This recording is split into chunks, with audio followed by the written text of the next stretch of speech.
Hey guys, welcome to another English commentary done by Diggity. This is OSL Final 4, and this is a match on Blue Storm between Upmagic and Jaedong.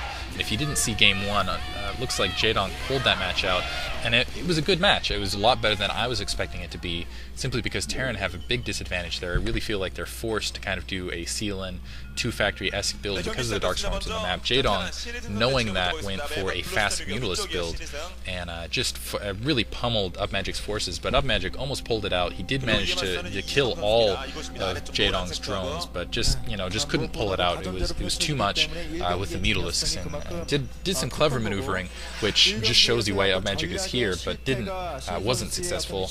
As you can see, at the 1 o'clock position we have Jaedong, or I'm sorry, at the 1 o'clock position we have Upmagic in blue, and interesting Overlord course, a little more southerly than usual, and Jaedong in yellow at that 7 o'clock position.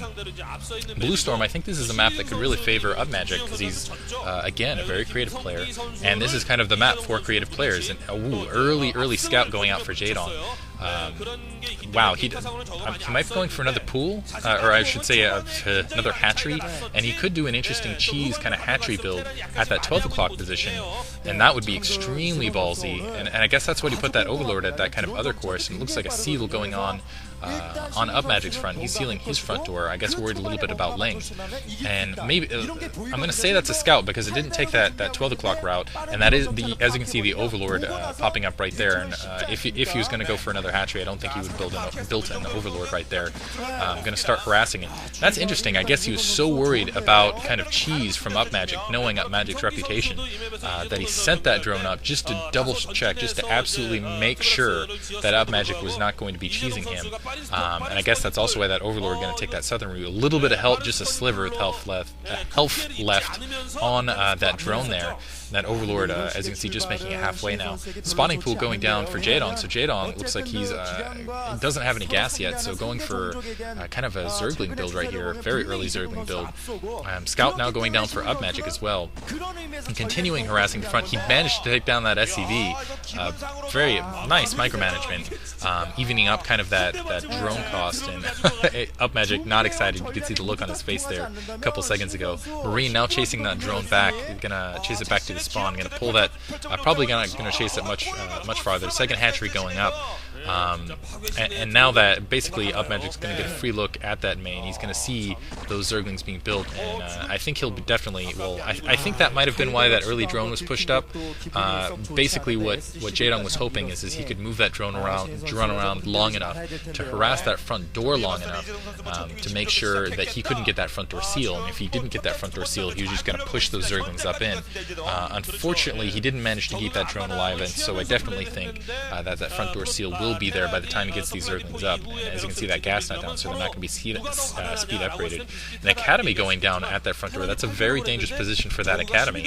That's kind of an awkward place to put your tech. I don't think that'll end up costing him, though, simply because, as you can see, a couple Marines back there, and a 3-hatch build coming from Jaedong, so he's not going to be able to push up with a lot of forces here in the meantime. Trying to, again, scouting out all over the place, just absolutely double-checking to make sure that he's not getting cheesed. You can see how concerned he is. He's going all over the place, scouting everywhere at these links, just absolutely concerned about the creativity. And Upmagic, again, managing to be creative from behind his own front door, going for a factory build. Again, like I said, I saw a very successful build from Shutter against GG Play on Katrina.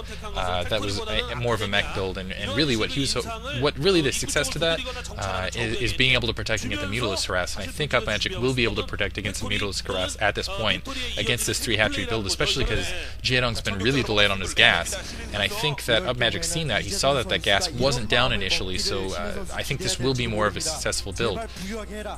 And Upmagic has a lot more options. He could go air if he wants to, but really, and we'll see what he does, is that SCV now getting killed by that, finally getting killed by Jaedong's Lings, and I think that's going to be comforting. And he has a couple of those, wow, he is going a starport, and it looks like he has another SCV in a position to build a second starport, so he's going a very quick Wraith build, cut 2 fire bats out, 3 Marines down, out of that Academy, and he's going to start pushing down into Jaedong, and I think Jaedong, what that's going to force, no, it looks like I take that back, he's going to bring that back.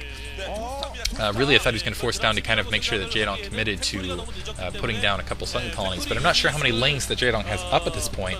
He is, in fact, actually pushing down. That Overlord is going to see them coming down, and Jaedong is putting up just 2 sunken colonies, and really that's one too many. He could have fought this off with just a single one, and forcing that cost, Upmagic forcing that cost onto Jaedong, and really Jaedong has no information at this point. He doesn't know that these wraiths are going to be coming, and this is going to be hard on him just now.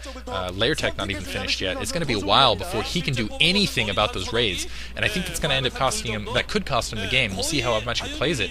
But the brilliant build, absolutely genius build by Upmagic, going for that double wraith build. Or I should say 2 starport build, going to start pumping raids, and that Overlord very nearby is going to absolutely get destroyed, and it looks like there's an Overlord slightly at the 6 o'clock position. That one might escape, but I don't know about any of the other Overlords. I think they're just going to get worked.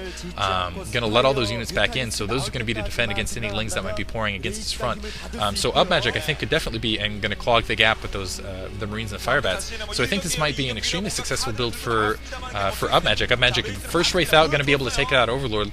We'll see how long it's before the second Wraith joining it now, so that Overlord's well, it was going to be killed anyway, but let's see how many Overlords these guys can take out, and if it'll be significant basically to put the games basically into Upmagic's hands.